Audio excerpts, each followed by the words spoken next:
आज दिनांक 26 मार्च. आजच्या प्रवचनाचा विषय, प्रपंचातले विषय सुख हे खरे सुख नाही. मनुष्य जगात कितीही मोठा असला तरी त्याच्या प्रपंचात काहीतरी न्यून असतेच. न्यूनता नाही असा प्रपंचच नाही. एखादा प्रापंचिक माझा प्रपंच पूर्ण आहे म्हणून सांगणारा भेटेल, परंतु चालले आहे असेच चालावे यात कमी तर नाही ना कधी पडणार अशी त्याला काळजी असतेच. म्हणजे त्याला खरे सुख असे नसतेच.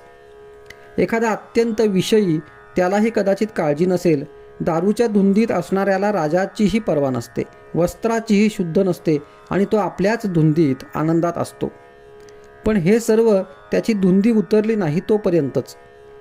विषयातले सुख परावलंबी विषयांवर अवलंबून असते. विषय हे नश्वर, आपल्यापासून कधीतरी जाणार, निदान आपल्याला तरी त्यांच्यापासून एक दिवस जावे लागणार.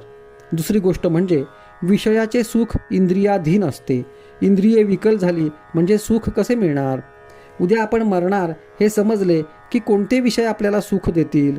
सारांश, विषयात सुख नाही. जे सुख होतेसे वाटते ते आपल्यातच असते आणि ते विषयापासून मिळते अशी आपली फसवणूक मात्र होते.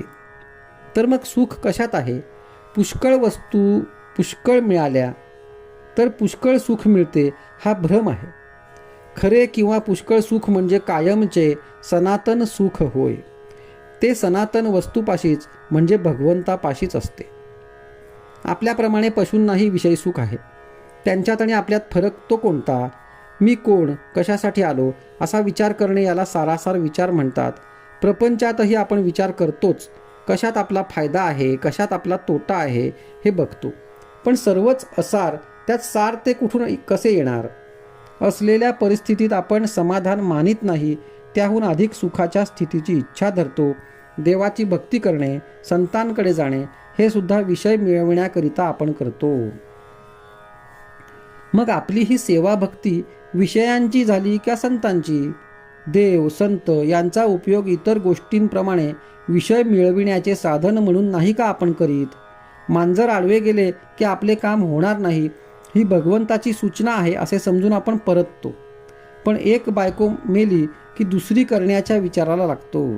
सारांश, आपले ध्येयच विषय हे असते आणि ते मिळविण्याची आपली खटापट असते. खरोखर जो मनुष्य प्रपंचातला आपला अनुभव जमेस धरीत नाही तो कशानेच शहाणा होत नाही. आजचा सुविचार, प्रपंचात सुखी होणे म्हणजे भगवंताचे होणे होय.